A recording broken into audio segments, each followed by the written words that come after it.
Boker to everybody. Really a special thank you for coming. I know it's a different day, a different time. And so thank you very much. Of course, that's why we'll talk. I mean, anyways, we should, but for sure we'll talk on Shavuot as opposed to on the Siddur. Please God, we'll resume our Siddur class a week from Friday. Okay, so just a few ideas. We said that we titled this "What Happened at Sinai." We'll see how we're going to get to. Of course, the real answer is I have no idea because I wasn't there. Nobody. I know the Midrashim say I was there, but like that's very nice in a Midrashic level. But on the Pshat, I was not there. And we'll go through some of the ideas of Matan Torah, see what the Gemara has to say. I hope we'll see how far we get.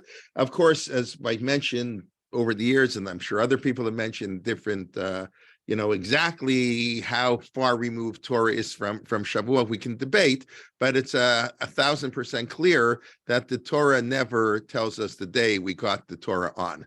Whether there are hints at the Torah, okay, you can argue that. But the bottom line is the Torah doesn't make a big deal on the day we received the Torah. Torah makes a relatively big deal. I mean, on the receiving of the Torah, makes a bigger deal about the Exodus. We've spoken about that. And we have many, many mitzvot relating to the Exodus, the mezuzah and tefillin and honest weights. I mean, so Zecher Litzi Mitzrayim is everywhere. Tzitzis everywhere. Zecher Litzi Mitzrayim. We don't have any mitzvot Zecher lekabbalat haTorah, Zecher lemamad har Sinai, because that's based the simple reason, because that's every day. We need once a year to eat matzah, and once a year to focus on tshuva, and once a year to know, to appreciate our home. So we leave our home and sit in a sukkah. And what we need once a year to do these things. We don't want to have the whole year we're not going to fast every year, and we're not going to blow shofar every day. But Torah is, of course, every day. Every day they should be like new. Every day is a new Kabbalat HaTorah. So we can't have a date to assign to Kabbalat HaTorah. I've my theory. I mean, based on Mordechai Breuer, I mentioned other times that this was just a brilliant move by our sages, because in the Torah, Shavuot is only agriculture. As we were talking now, the environment, you can tie that into what's going on in the environment. Clearly, the Torah is very concerned about the environment. Bal tashchit, I mean, the whole notion of the world,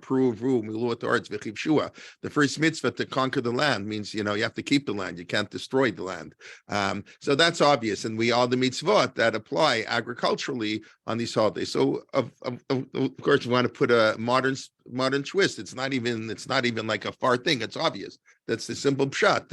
The idea of the importance of maintaining the environment. So the holiday of Shavuot, like Pesach and Sukkot, is agriculturally based in Torah. The only difference is that the Pesach and Sukkot have a historical dimension. The truth of the matter is the historical dimension of Sukkot is very little. It's one verse in Dvarim Kaf Gimel. The Torah mentions Sukkot 7 times, and only once does it say you have to sit in a sukkah. One of the times is Hakel. That's the last one, that you have to gather the people on this Sukkot every 7 years, and the king rings. And the other 5 times, it's all about the agriculture. L'kachdem lechem b'yom harishon pri'et sadar. You take the lulav and the etrog. It's Chag HaSif. Bitkufat Hashana, if you look twice in Shmot, but it does mention the Sukkot. We have to sit in Sukkot because God redeemed us through Sukkot on our journey from Egypt to Israel. So, okay, well, we focus that. And Pesach, of course, obviously the historical aspect is very dominant. But the Torah has no historical dominance for Shavuot. But as Mordechai Breuer explains, I have to reread the article. It's been a while since I read it, but it's always a creative thinker. This is really a brilliant move of the sages. And that in the year 70, when the temple is destroyed and Jews are exiled. So very nice. You're living in Poland in the 14th century, very nice. Bikurim, what meaning does that have? There's no meaning to Shavuot. So the rabbis created a meaning. They didn't invent it out of thin air. If you look in the Torah, it's sort of, we don't know when, but we know they came to Arshin in the 3rd month.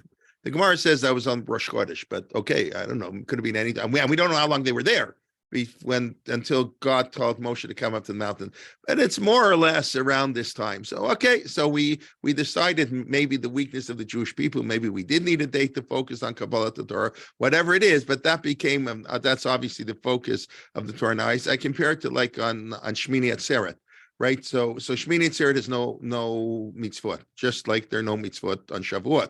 No, no shofar, no lulav, no. cheesecake doesn't count. So there is no actual mitzvot on Shavuot, just like there are no mitzvot on Shmini Atzeret, perhaps the mitzvah of Simcha, Bita Ach Sameach. What was Shmini Atzeret? Shmini Atzeret was a day after such an intense period. It's not really just Rosh Hashanah, Yom Kippur, and Sukkot. It's really Pesach, Shavuot, Rosh Hashanah, Yom Kippur, and Sukkot. Shmini Atzeret, the holiday season is now over. We're going into the winter, agriculture. The holidays are in the spring, summer, and fall. Now we're beginning the fall season, winter, no holidays. So let's have a day, just the two of us, God and the Jewish people. Sukkot is a universal holiday. The 70 parim we bring for the 70 nations. So Shmini Atzeret is a unique relationship between God and the Jewish people, but we don't do anything. It's just the love of God and the Jewish people. So that can work for one day. But when you live in Chutz La'aretz, it doesn't work so well. 2 days, you go out of your mind. So the rabbis created this new holiday, Simchas Torah. Wow. It's not even mentioned in the Talmud, Simchas Torah. Zman Matan Torahenu and Shavuot is mentioned. The Torah already in the Talmud, there is a linkage between them. But Simchat Torah is a made-up holiday. Obviously, reading the Torah every week is made up. It's the most important rabbinic mitzvah there is. The rabbis have 5 million mitzvot, and by far, like the reading the Torah is like 80% of importance, and all 4,999,999 are the rest of the 20%. Because if we didn't have Parshat HaShavua, nobody would open up a Chumash, because when's the last time you opened up a Yoshua or a Yeshayahu or a Tzefanya? We'll open up, please God, next week in our Siddur class, a Pasuk in Tzefanya. I never opened up Tzefanya before, right? So we would never open up the Chumash. Don't think we would. And our whole life revolves around Parshat HaShavua. That was the most brilliant and most important rabbinic law to read Parshat HaShavua. But that's all rabbinic. That's all. And it was 3 years, 1 year. So Simchas Torah comes in the Middle Ages. So we created it sort of yesh me'ayin, out of the blue, because we needed something to do. So in that sense, in many ways, that Shavuot became the holiday. We had to create something. Otherwise, the day really doesn't have any meaning. It's a yontif, but what to do? Okay, enough of that. Okay. Now, there are 3 holidays that the truth of the matter, our tradition associates with the receiving of the Torah. And those 3 holidays are? Got very quiet. I mean, it's been quiet the whole time, but okay, Tova, I'm going to pick on you. What are the 3 holidays that are related to Kabbalah Torah? My older sister, I'm allowed to pick on her. What are the 3 holidays that are related to Kabbalah HaTorah? One is what, of course. What are the other 2? You'll forgive my jet lag brain. Okay, she got back from Israel yesterday. Fine, we'll forgive her. Who should I pick on? Okay, so number 2 is Yom Kippur. That's the real Kabbalah. That's the other reason that we shouldn't celebrate. We didn't originally, and maybe we shouldn't have celebrate Kabbalah Torah on Shavuos, because that Torah got broken. God gave Moshe the Torah. It was very nice. It lasted 40 days. 40 days got broken, and we didn't know if that would be it for the Jewish people. It was not at all certain the Jewish people would continue. God made Moshe a plan. You'll be, we'll start a new nation. We'll start from scratch. So obviously Shavuos has nothing to do with Kabbalah Torah, which is a day of mourning almost, like we do on Shivas Sar B'Tammuz. That's the original reason. Shivas Sar B'Tammuz, that's the day the Talmud asserts that Moshe broke the Luchot. If he got the Torah on Shavuot, on the 6th of Sivan, so 40 days later is the 17th of Tammuz, and that's when he broke the Luchot. And of course, then he went for 40 days. That takes us to Rosh Chodesh Elul, and God said he wasn't ready yet to forgive. So another 40 days. So till Yom Kippur, and Yom Kippur is day of Kabbalah Torah, and that's why Yom Kippur, the Talmud says, is the happiest day of the year. Why did God forgive us on Yom Kippur? Well, it's a day of forgiveness, i.e., here's the Torah again. In other words, the covenant was broken. So when God forgives us, it means we reestablish the covenant. Reestablishing the covenant, the Torah was given again. So we assume the Torah that we have today for the last 3,400 years was not given on Shavuot, it was given on Yom Kippur. That's the real day to celebrate the Kabbalah Torah, and the Talmud says we do. It's just as Rav Soloveitchik notes, you can't fast and celebrate the Torah on the same day. The moods are a little bit too different. So therefore, we celebrate the receiving of the Torah on the 9th of Tishrei. And if you look in the Torah says that Yom Kippur is the 9th at night, right? The Talmud's very, very baffled by that expression. Why don't we say the 9th at night is the 10th?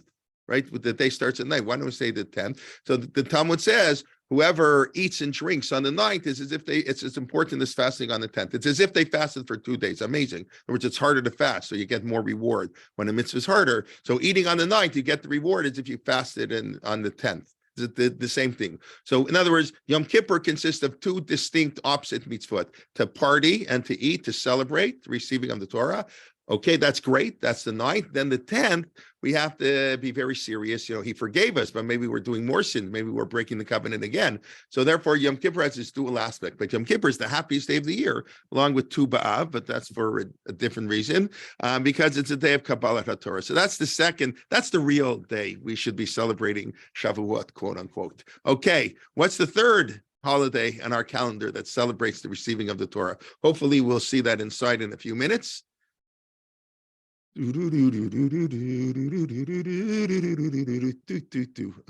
Purim. You never heard the rabbi give a whole speech. Kimu v'kiblu. The Jews re-accepted Torah. Hadar kiblua b'mei Achashverosh. The Jews accepted the Torah again during Purim time. We'll see that hopefully soon. That's generally assumed. Not generally assumed. The Talmud says it black and white.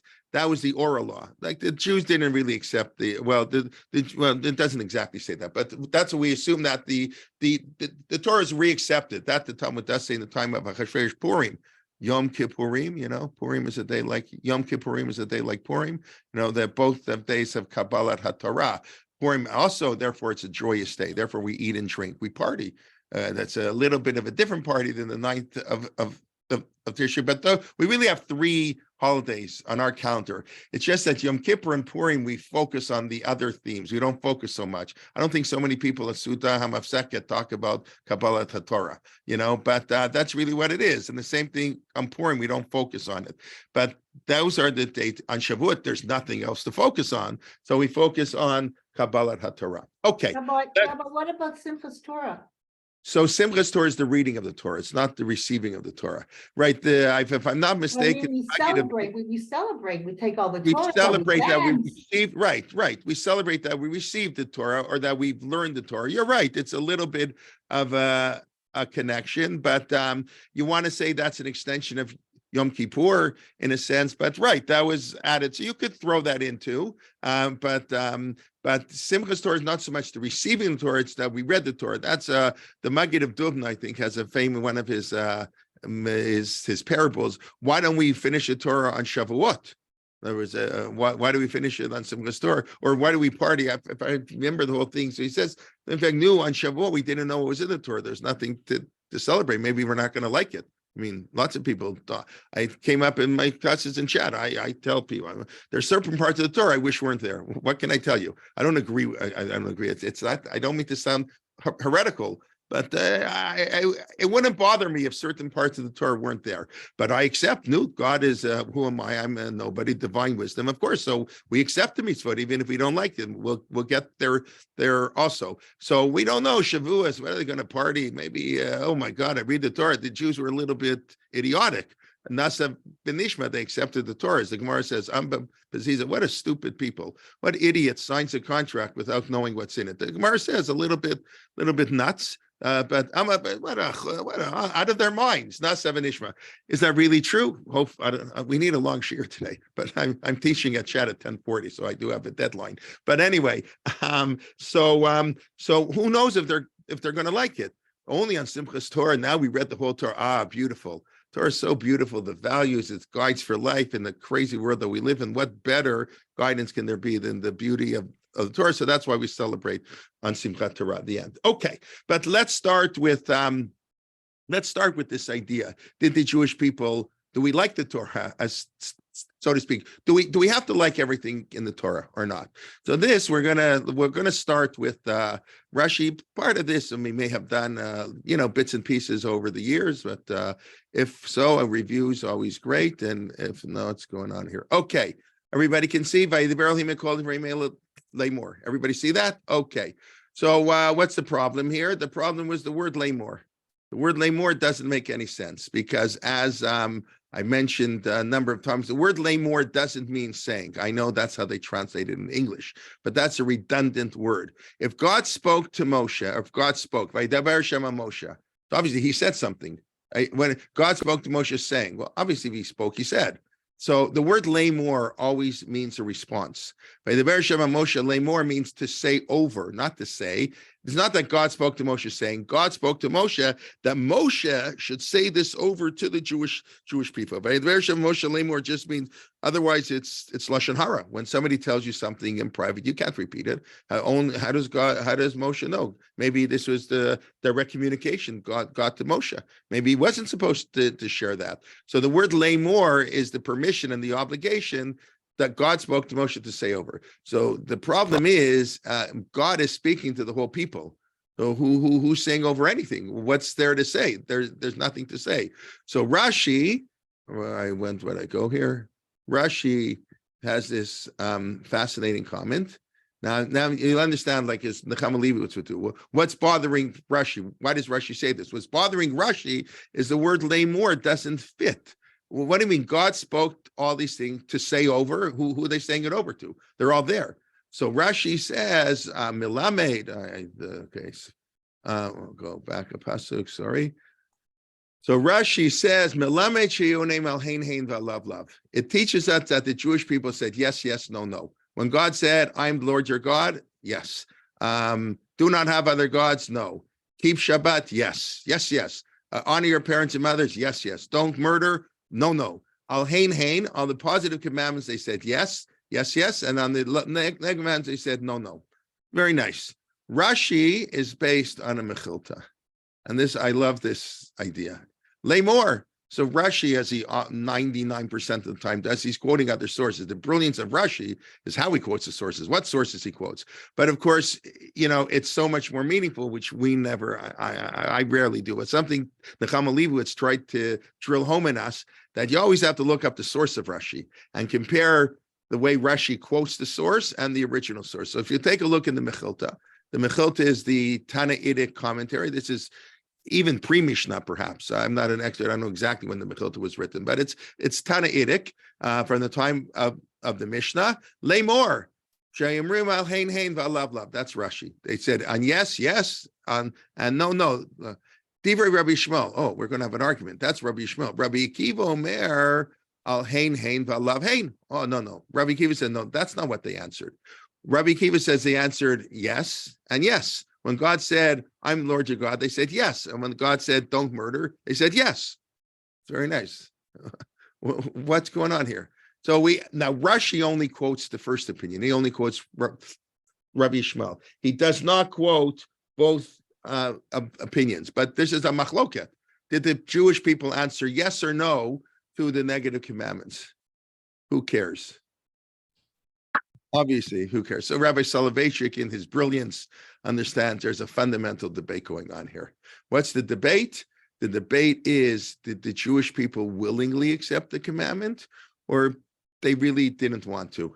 So Rabbi Ishmael says, the way the Rav, I think, understood it, you can really do it either way, but the way the Rav understands it, yes, yes, of course we're going to keep Shabbat. Of course we're going to honor parents. Don't kill. No, no, we would never kill. Of course. We agree wholeheartedly. No, no, we would never do that. And Rabbi Akiva says, yes, Daddy, I won't kill. What can I do? Maybe that's, we'll leave that one. Yes, I won't be jealous. In other words, it's no, I would never be jealous. It's okay. I would prefer to be jealous, but what can I do? God, you commanded us. Okay, so I'm willing to accept your authority. So the Rav turns this argument, this sort of crazy, like meaningless argument that the Jewish people answer yes or no to the negative commandments, whereas the Jewish people accepting the commandments. Of course, we love these commandments. Thank you. Or no, I do the commandments because I have to. Believe if I didn't have to keep kosher, I'd eat a cheeseburger. Well, what's the big deal? Or no, a cheeseburger. So that's the machlok of Rabbi Shmuel and Rabbi Akiva. Did the Jewish people willing to accept the Torah? Now, the idea is developed further. I'm going to share my screen again by the Rambam. The Rambam in a relatively famous. I don't know. I say maybe I shouldn't say it's famous, but it's. What's happening on Friday night? Hold on. That's if you want to mute yourself. Now that I'm share screen, I can't mute.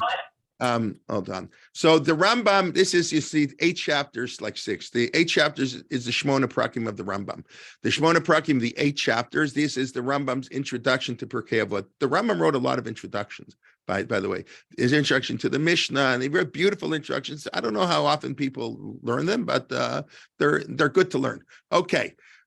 So the Rambam here, we'll start here. I'll do it. Philosophers, I'll do it in English. Of course, the Rambam wrote it in Arabic, so even the Hebrew is a translation, so we can translate into English. Philosophers maintain that though the man of self-restraint performs moral and praiseworthy deeds, yet he does them desiring and craving all the while for immoral deeds, but subduing his passions and actively fighting, allowing to do these things for which his faculties. I'm reading too quickly. Okay, the saintly man. That's it. The saintly man is guidance action by that which is his inclination and disposition prompt him, in consequence of which he acts morally from innate longing and desire. The Rambam says that the non-Jewish philosophers claim that the highest level is to do the mitzvot, to do what you have to do because you want to do it. That's your nature. Your innate longing and desires.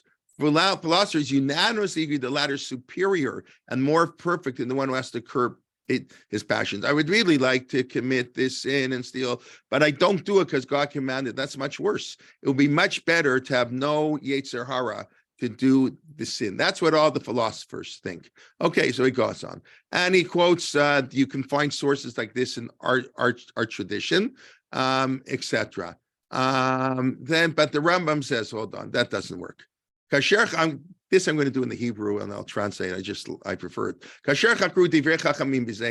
When we investigate the words of our sages, one who yearns to sin, but he subdues his desire, he's more important. He's more complete. You should want to sin. You should want to do a sin. How do we show we accept God's Torah? By not sinning. Of course, we want to sin. That's why we have our Torah fault. And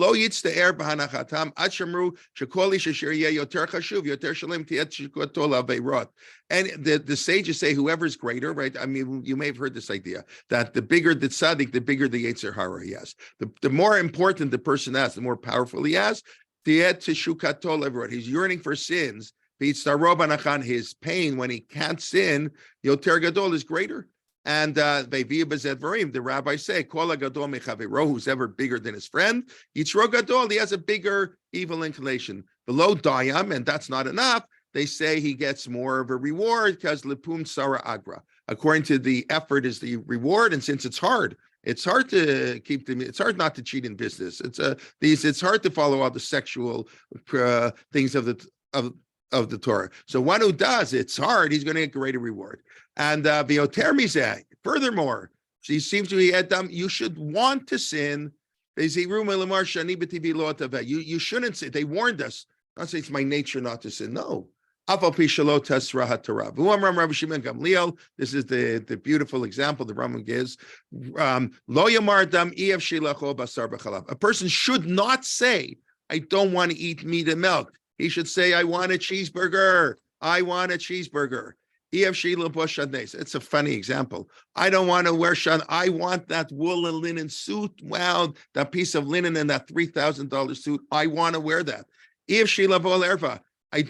want to have an affair with this. I don't know if it's an affair. And then it's fascinating that the Rambam, I assume it's not an affair, because that would be an ethical sin. The Rambam's going to distinguish. But 2 single people or 2 gay people, I would very much like to sin in this sexual immoral sin. But it's 2 consenting adults. What does it bother anybody that 2 gay men live together? Who cares? Well, why should that bother us? They're not hurting me. They're not hurting you. I would love to do it. What can you do? I want to eat a cheeseburger. It's funny, the examples. I want to eat a cheeseburger. Okay. I want to wear shatnez. How big a desire to wear shatnez. And then erva, that's a really big desire. And I really want to sin sexually, but God in heaven has forbidden me. Avisha b'shamayim has forbidden me to do that. And then the Rambam distinguish. They contradict each other. So he says, Shneim emet, they're both true. They're both true. It depends what. So the Rambam says it depends what the sin is. If the Yannim for Samim, if they're ethical, he says famous ideas that we all know is wrong. They're ethical, they're character sins, murder, stealing, theft. Galen gave her 2 different times. Ona, price fraud. Let's see, damages to damage somebody who damaged you, like more rod, to do bad to somebody who helped you, to curse your parents, to live as degrade your parents. These are all character ethical sins. These are things that even if they wouldn't be written in the Torah, you should do them. So those mitzvot, you shouldn't say, I really want to steal. I really want to hurt this person. I really don't want to respect my parents. But look, as Torah says, so no. That should be your nature. That's character. That's, even if it wouldn't be the Torah, you should do it. That's for sure. But the mitzvah when you conquer your desire, you're more important. That's that Torah Shmiyot. Those are the laws we wouldn't know them on our own. If not for the Torah, there would be nothing wrong. There's nothing wrong with eating a cheeseburger. There's nothing wrong with eating pork on Yom Kippur. If the Torah, a Jew who eats pork on Yom Kippur can be the most moral person in the world. He's not religious, doesn't follow the Torah. What is that? It's not a bad guy. But we only do it because you should want to eat a pork. You should say in Yom Kippur, I want to eat now. You just don't, because God said you can't. The only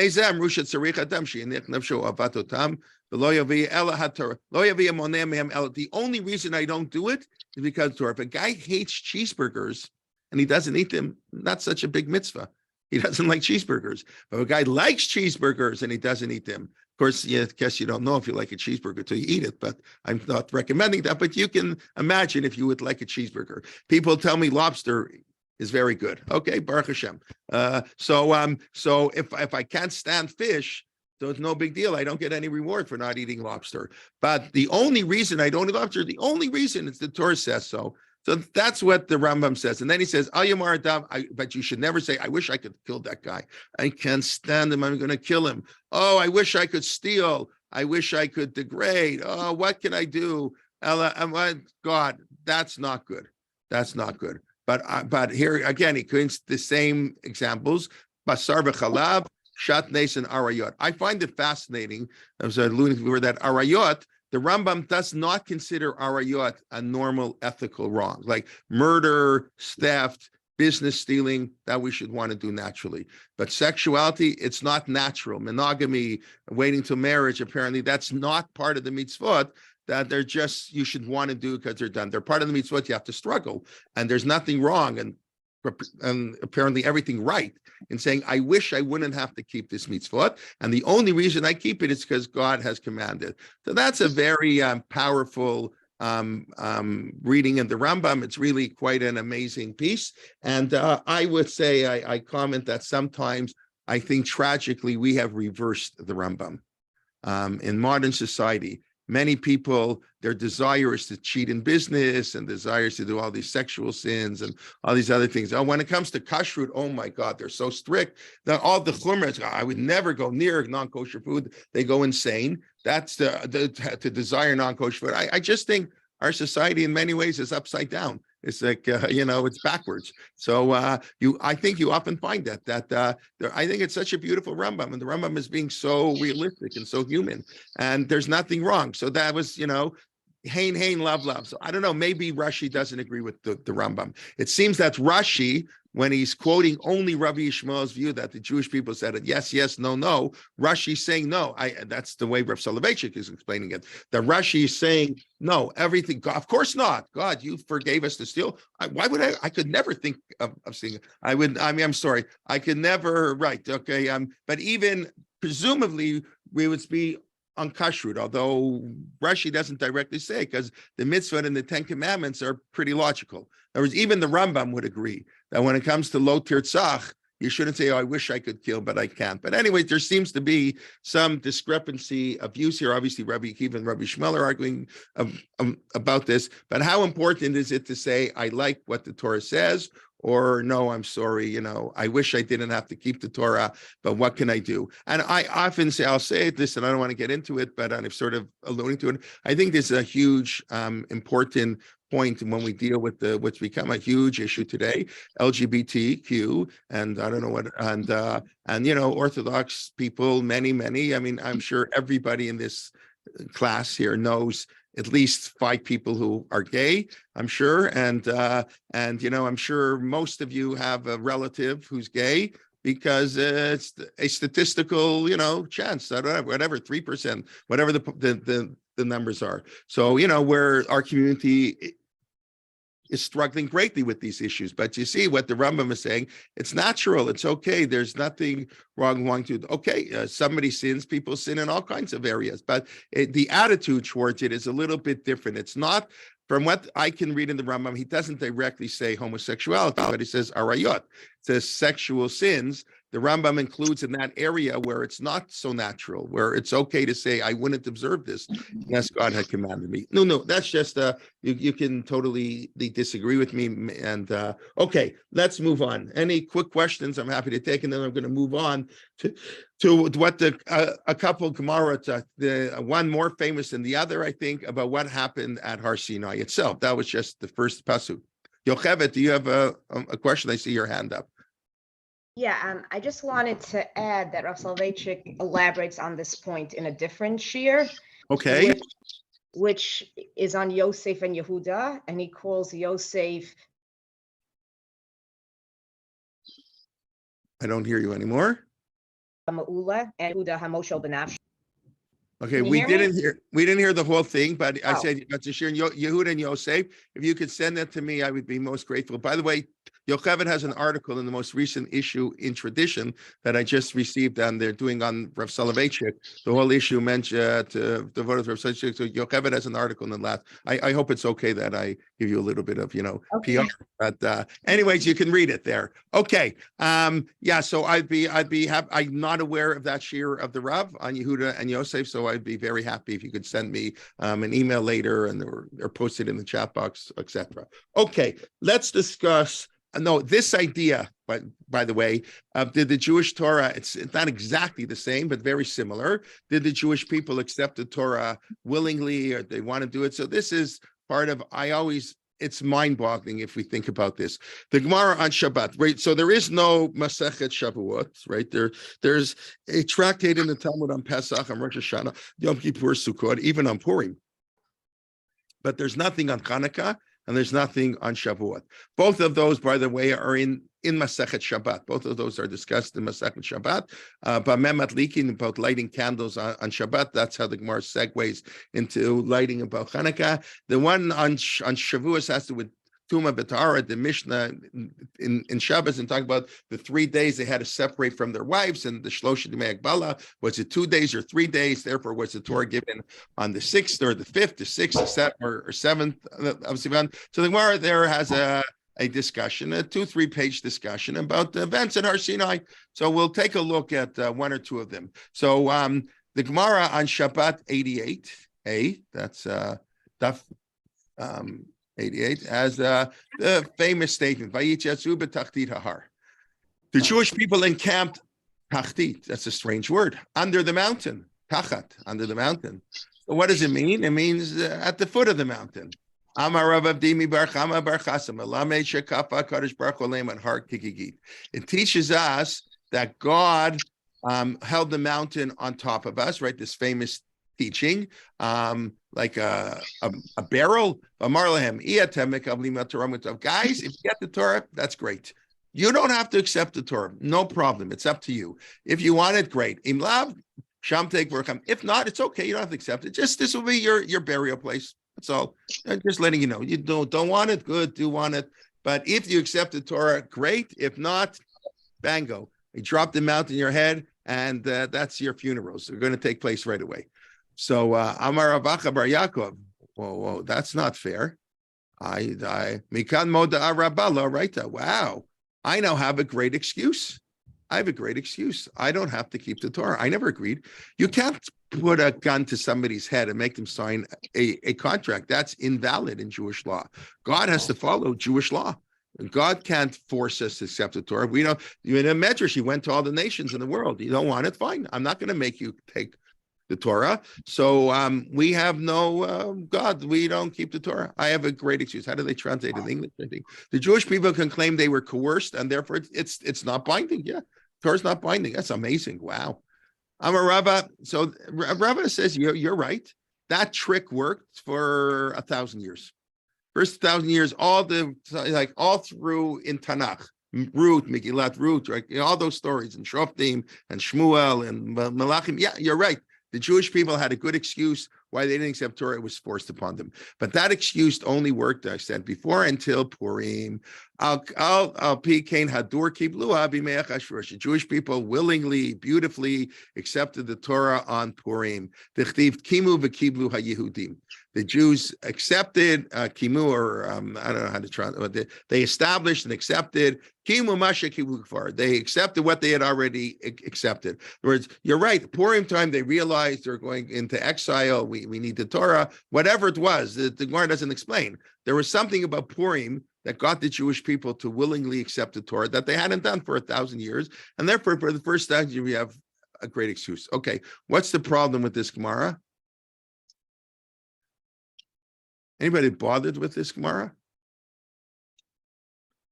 Somebody, you have to be bothered by that Gemara. It still can't obligate future generations. Oh, so that doesn't bother me, as Rav Soloveitchik would say. That's a great question. That's not for this year. I'm happy to maybe discuss that another time. That's very nice. So the Jews at the time of Achashverosh accepted it, but I never accepted it. So that is actually a very, very important question that I never hear people talk about. Well, why do I have to keep the Torah? Because my mother is Jewish. I have to keep the Torah. I didn't choose that. That's an important question, not for now. But what other thing is troubling about this? What did everybody learn in kindergarten? Okay, what did you learn in grade 1? As I tell my students all the time, you need a refund. What did everybody learn in grade 1 and grade 2 on Shavuos? What did they teach you every single year? I alluded to it. God went to all the nations of the world. Do you want the Torah? I still said Na'aseh v'nishma. Na'aseh v'nishma. We spoke about what happened to Na'aseh v'nishma? Oh, whoa. So, okay, let's go back and then figure out what in the world happened to Na'aseh v'nishma. So Tosfot asked that question. I'm not going to get into Tosfot now, maybe. What is amazing, and I think is very, very important. This is Shabbat 88a in the Sefaria breaking of the Gemara. It's paragraph 5, the way Sefaria breaks the page, Okay, 88a Shabbat. Let's go down a little bit to 88.7. The Rush Rav Sinai. Okay, this skip the number, the one in the middle is just continue on. That's not for our purposes. When the Jewish people said we will do, before they said we will listen, we'll sign on the dotted line without knowing what's in. We're a little bit nuts, but God, we really trust you. You would never do anything bad for us. You love us. You're going to give us this beautiful Torah. So we're going to say Na'aseh v'nishma. So Shishim Ribo, 600 Shishim Ribo. That's 600,000. 10,000s. 600,000. 600,000 angels came down. Because there are symbolically 600,000 Jews, really 603,550, and that's of course only males between 20 and 50. But we assume, all numbers are rounded up, anyways, as they were in the Parsha this week. So there's 600,000 crowns. So they put on 1.2 million crowns. One crown, everybody wore 2 crowns. How many crowns did Prince Charles wear at the coronation? I didn't see on Shabbos. I assume he wore, did he wear 2 crowns ever at the same time? I do not know. Echad keneged Na'aseh. They had 1 crown for Na'aseh, and Echad Nishma. V'kevan shechatu. When they sinned, okay, then it's interesting. 1,200,000 angels. You needed twice the angels to take off the crowns than to put them on. Uperkum. Okay, and all right, that's the Gemara. Fine, talks about that. I don't get it. Now, what should be the next line in the Gemara? Or it should have been the first line. This should not have been Darash Rabbi Simai. What should have it say? Darash. Rabbi Simon made an expansion of a verse, expounded on a verse. No. Examined the question. What it should be? It should be Meitiv. Rav Sinai asked the question, how can you tell me the Jewish people, God held a mountain over their head? Didn't the Jewish people say Na'aseh v'nishma? And then the Gemara would give whatever answer Tosfot or other people give. The Gemara does not do that. The Gemara leaves these 2 contradictory statements back to back in the Gemara. The Gemara says, God held a mountain over our head. You want the Torah? Great, not, you're finished. And then, the Jewish people accepted the Torah. What in the world is going on? You know what's going on? This is Judaism. We have many different views of what happened, and we don't have to reconcile. This is the basic fundamental difference between halacha and agadah. Halacha is we have to reconcile. We have contradictions in halacha. We say it every single morning. I like this a lot. 365 days a year, we say, we have one of the principles of Torah interpretation is to examine the contradictory verses. The Torah is full of contradictions.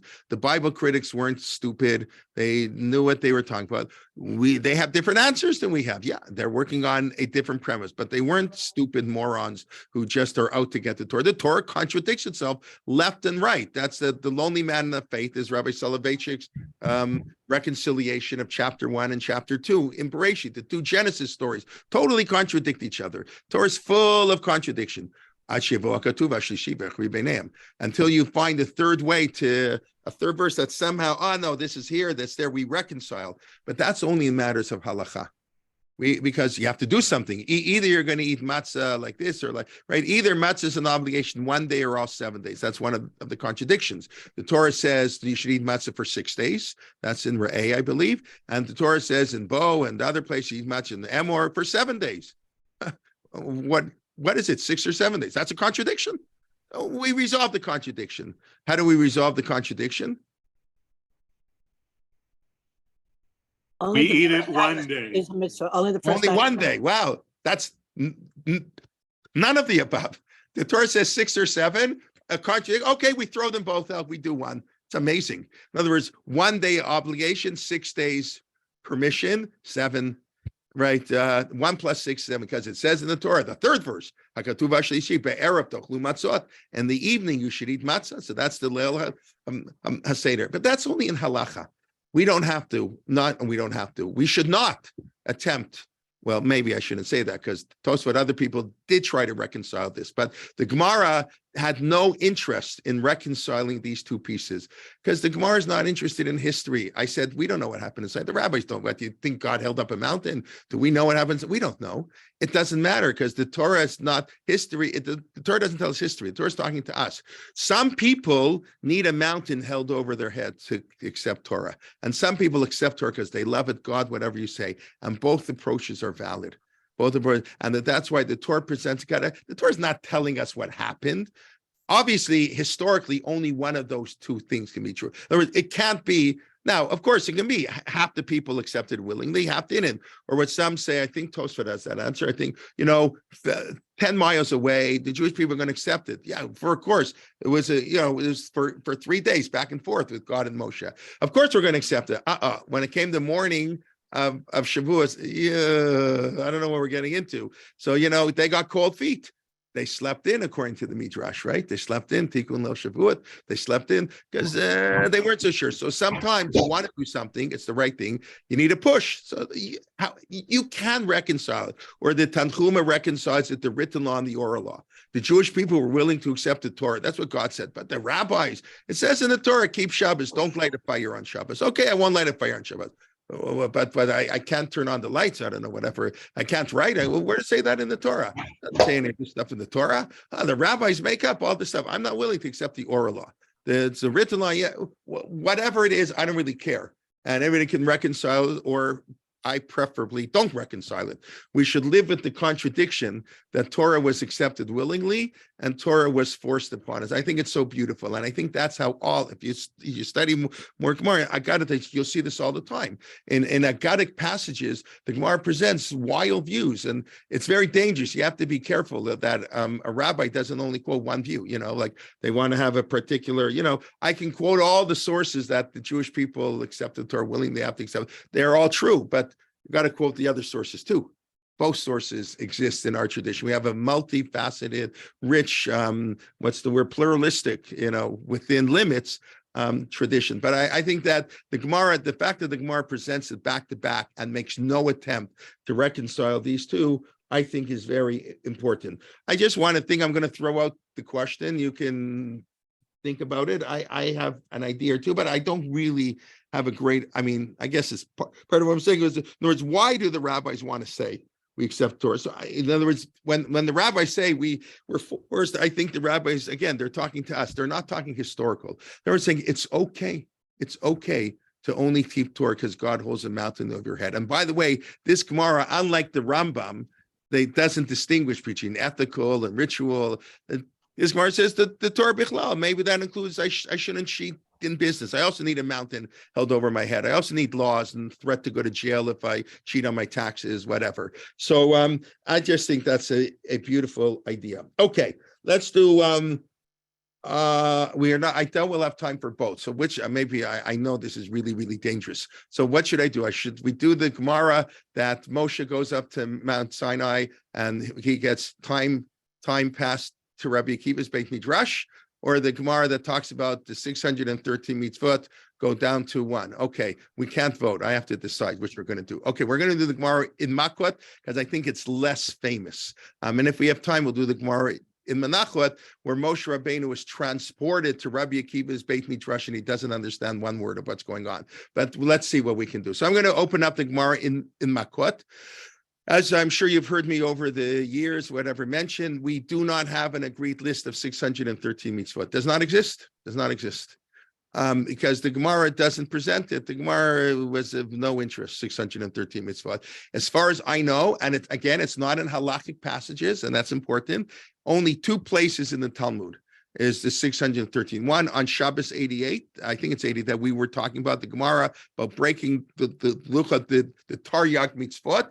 And the one we're going to see now, the end of Makot. Makot talks about, it's the extension really of Sanhedrin. Sanhedrin talks about the courts and the punishments of the courts. So really Makot, I think, used to be part of Sanhedrin. It used to be one Masechet. Makot are lashes, one of the penalties in theory. It wasn't often done, but the Torah has 207. The Rambam writes 207 sins. It's a pretty high number. There are only 365 negative commandments. So if you violate one of 207, that with warning and witnesses, all kinds of condition, we give you up to. The doctors have to assess how much you can do. It can't be too painful, but a little painful. I know this sounds barbaric for our generation. We're not going to talk about that now. But the Gemara has 39 lashes that you would give, up to 39 lashes.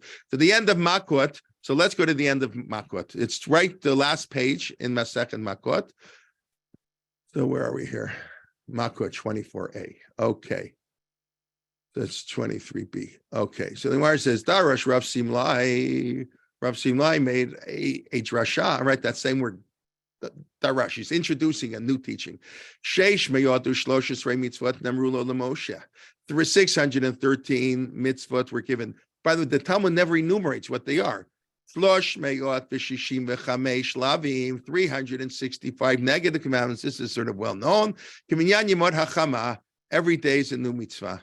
Every day, like the days of the sun, 365 days of the year, every day has a negative mitzvah. And the Zohar, apparently, I have not seen the list, goes through day by day which mitzvah goes. I know because I remember Rabbi Yudin, listening from, was in New Jersey, I forget where, just retired. He taught at YU for many years, Rabbi Yudin. So I went to him speak, and he spoke how Tisha B'Av, the Zohar says the mitzvah of Tisha B'Av is Gid Hanasha. Okay, whatever. Umatayim va'arba'im u'shmona asar 248 positive. Keneged Ever Rav Shalatam. Eddie Reichman just wrote an article recently in his new book, his fascinating book on medicine. Is it true? Are there really two who we haven't really quite exactly figured out what these 248 limbs are in the body? Medicine. It's a fascinating article. There's obviously people, I guess people in medicine more have struggled with that issue, but that's what the Gemara says, 248 limbs in the body. How do I know this? Okay, that's Rav Simlai. He doesn't give any proof, no evidence, nothing. Just a tradition, whatever, I don't know. Amar Rav Menuna. So another rabbi, Rav Menuna, says, my Kra, what, how does he know this? I don't know if Rav Simlai, he's just a founding Rav Simlai, it appears not. I don't know if Rav Simlai had this idea, but Rav Menuna says, whether it's his idea or he's attributing to Rav Simlai, it doesn't matter. Torah tziva lanu Moshe morasha kilat Yaakov. Torah, Moshe commanded us the Torah. So you already know there's something funny here. Torah b'gematria, the numerical value of Torah is sheet meyot chadre is 611. Taf is 400. Resh is 200. Vav is 6, and Hay is 5. 611. That's great.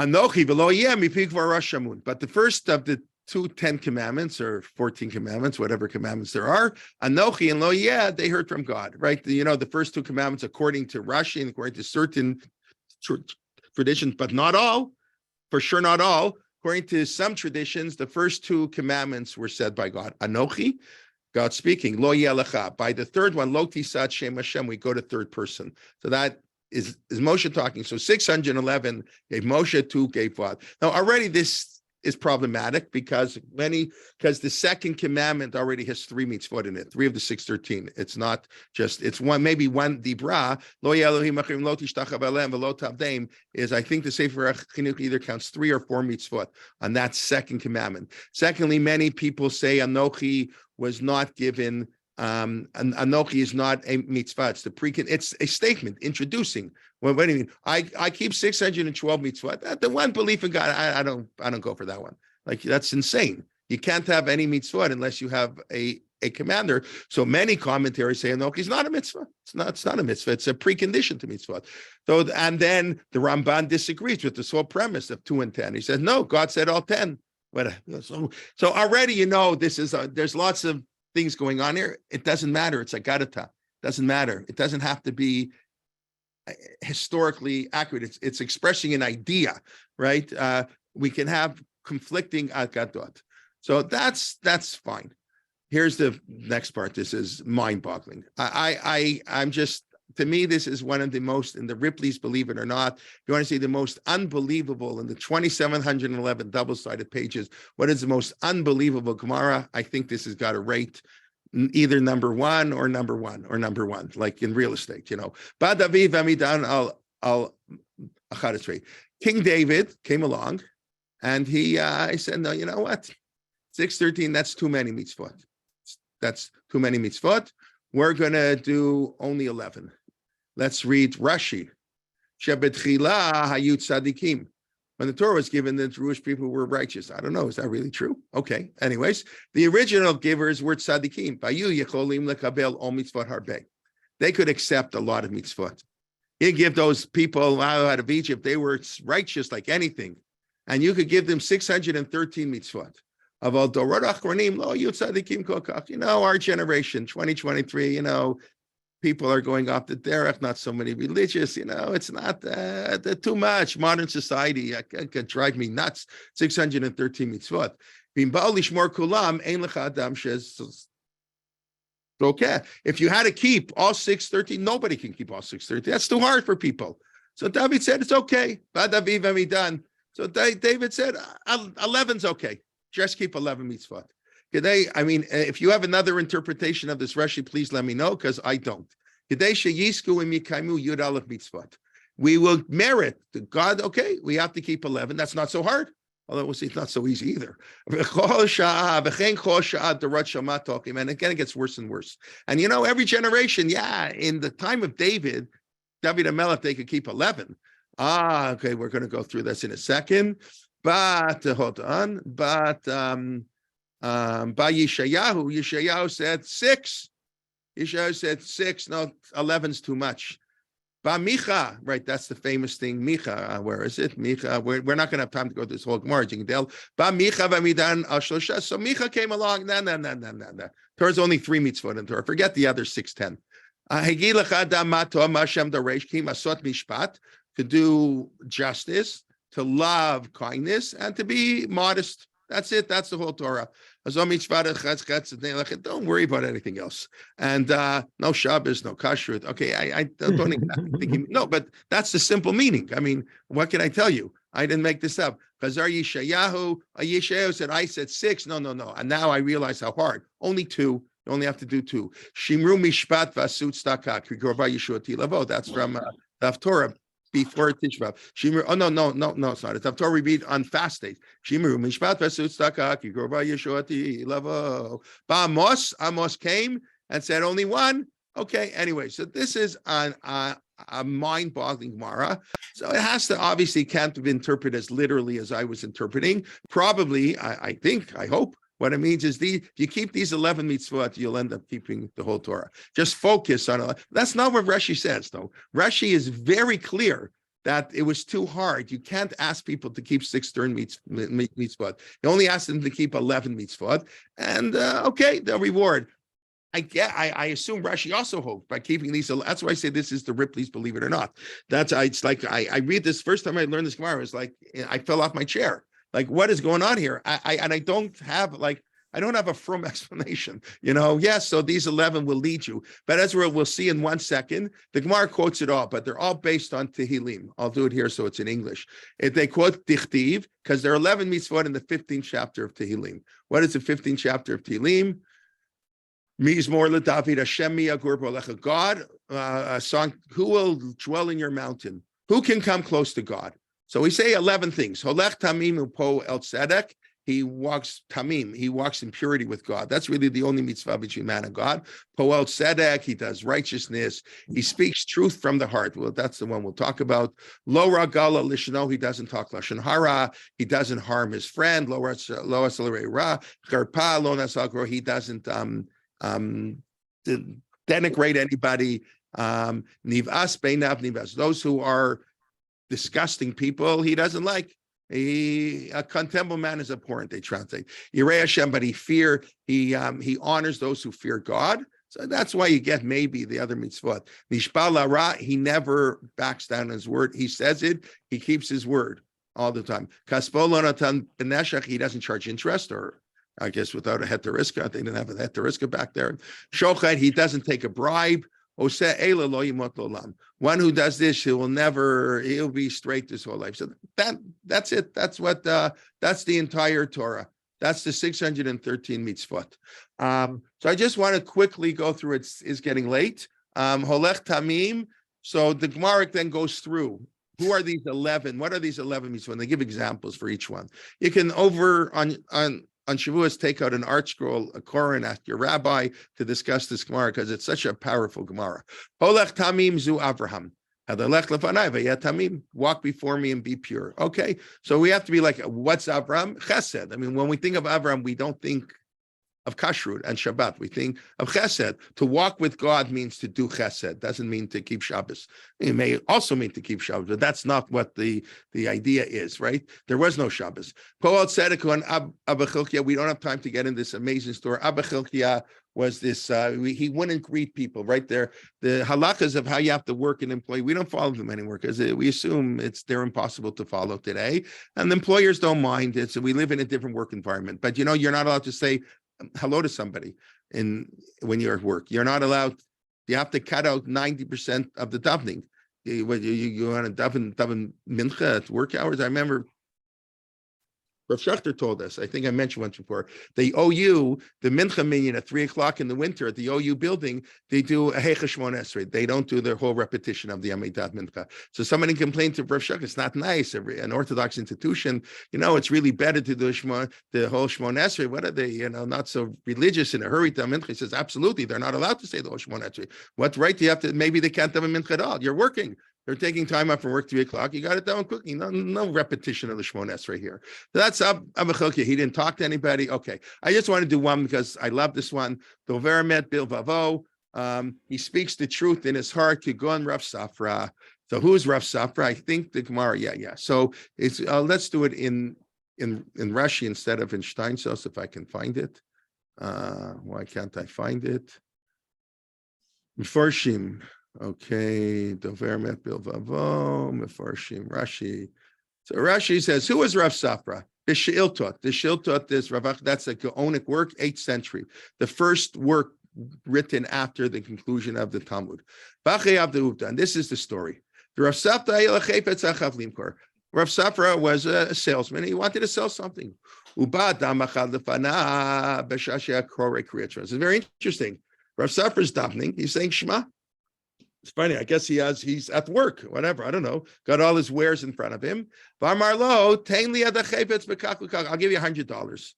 Below, no, he didn't answer. He wasn't going to talk business in the middle of Shema. So the buyer thought, he doesn't want $100. I'm silent because your offer is ridiculous. Give me a serious offer. Give me $200. When he finished Kriyat Shema, he said to him, I'll take $100. When you said $100, I accepted. I just couldn't speak because I was in the middle of saying Shema. So in the middle of saying Shema, I can't answer you. But of course, I had in mind, Dover emet bilvavo. He speaks the truth from his heart. In his heart, he accepted $100. And that's would anybody in the world know? He said $200. That's what it means to be a religious Jew. Dover emet bilvavo. Now, they say, I think it's a joke, but maybe it isn't a joke. What he learned from this Gemara? You should say Kriyat Shema for a long time. You can say Kriyat Shema. Okay. And the other more really powerful lesson that isn't a joke is, I think, also something so beautiful. I love the realism of our rabbis. Rav Safra, great rabbi. If this was, I don't want to pick on any publisher, but you know what I mean. If this story was being written up today in certain publishers, what would they say? Rav Safra didn't hear him because he was so focused on Shema, he didn't even know that there was somebody offering him money. Here's Rav Safra saying Kriyat Shema, and the guy's offering money, and he's thinking in his mind, $100, okay, I'll accept it. Like that's what Rav Safra is doing. The guy's talking to him. Okay, he doesn't answer him, but he's not so focused on Shema. He's in the, I think that's so beautiful. So that's what it means to be Jewish. The Gemara goes through all 11. You can see we didn't discuss. We have to leave stuff for next year, other times. Of course, the famous story with Moshe and Rabbi Kiva, we'll leave that for another time. Let's just do a very quick review. We said that there is no holiday for receiving of the Torah for good reasons. Every day is receiving of the Torah, but we had no choice after year 70, just like we made up some Torah. We had to do something on Shavuos. We have no agriculture, but Shavuos is really only one of 3 holidays that is affiliated with Kabbalat HaTorah. The other 2 are Yom Kippur and the actual day we got the original Torah, because we broke that on Shivas Tammuz, the Chet Egel, and then Purim, as we saw already in the Gemara. We really only accepted the Gemara on Purim. Otherwise, we have an excuse because God held the mountain over our head, but not that excuse. Now, the idea why that obligates us for another time, but really they re-accepted it on Purim. Yom Kippurim, that's one of the connections between Purim and Yom Kippur. Then we discussed Lemor. God said Lemor, how the Jewish people had to answer. So there's Rashi says they answered yes, yes, yes, no, no. Al hein hein, al lav lav. And but we saw that's really a debate. Rashi's only quoting half the Mechilta because one says yes, yes, yes, no, no, not yes, yes, no, yes. They're arguing, and as Rav Soloveitchik explains, that that's our attitude towards mitzvot. Do we accept mitzvot? Yeah, of course we accept them. Or no, I only accept them because God is commanding. I really don't want to accept them, but I'll do it because I accept you. And the Rambam says that's how it should be when it comes to ritual laws that we would never have thought of on our own kashrut, arayot, and shatnes are the 3 examples he gives. But of course, stealing and dishonoring people, that should be natural. The goal of the Torah is we don't follow that. I don't give tzedakah because it's commanded in Torah. I give tzedakah because it's the right thing to do. That's really what the Rambam is saying. I didn't stress that before. I'm not nice to my parents because the Torah says so. No, I'm nice to my parents because that's my character. Yeah, the Torah says so also. If that's for people who don't want to be nice, but they have to do it anyways. And then we discussed that when it comes to Agadic passage, this idea seems to be debated in the Talmud. The God have to hold the mountain over our head. Do we accept willingly? And the Talmud is not interested in resolving because it's not meant to be resolved. Because both are true. Both are true within us. I said some are this. No, we're all like both of them. Sometimes we accept the Torah willingly. Sometimes we don't. When it comes to Agadah, we're expressing ideas, and ideas are not monolithic at all, and therefore the Gemara has no interest in resolving contradictory Agadic passages, unlike contradictory halachic passages that we have to resolve because we have to know what we're going to do. And then we just discussed that the Torah, the 613, this sort of idea, and that's why the Ramban questions. Maybe it's not true. There's 613 mitzvot. Maybe there more. We have to that reads more discussion. There's a lot to discuss on the 613 mitzvot. But whatever, Rav Simlai, this famous idea, Torah Tzivalanu, the gematria, even though it doesn't exactly work, Torah Tzivalanu Moshe. But the amazing point that the Gemara says, but have 11. So I would have said 11. If you follow these 11, you'll like Hillel says, what's hateful to you, don't do the others. The rest is commentary, go and learn. But that's not what the Gemara says. The Gemara doesn't say these 11 are commentary, the rest are learned. The Gemara says this is it. And as Rashi explains, because it's too hard, can't tell people to keep 16. I think such an important message for educators. People can't do everything. It's okay. People sin. We're humans. It's okay. Focus on these 11 things. Don't worry about everything. Anyways, there's a lot to discuss. We should have when the Torah is given historically, it doesn't really matter, but that's lots to discuss on Shavuot. So I wish everybody a wonderful Chag. Mark Herman is giving his class on the Gaonim today at 1 p.m. So everybody's invited. No class tomorrow, Erev Yontif. We'll continue Rabbi Liebtag on Sunday after Yontif. And please God, of course, we'll continue my Siddur class next Friday at 9:30. Hope to see you then. And I see, are there any quick questions here? I didn't look at the chat. Thank you very much. Hold on. What about Simchas Torah? We did discuss that. Israel's public wedding is the name of the Magiddo parable. Okay, fine. The one about later Simchas Torah. When do we start associating bringing first fruits?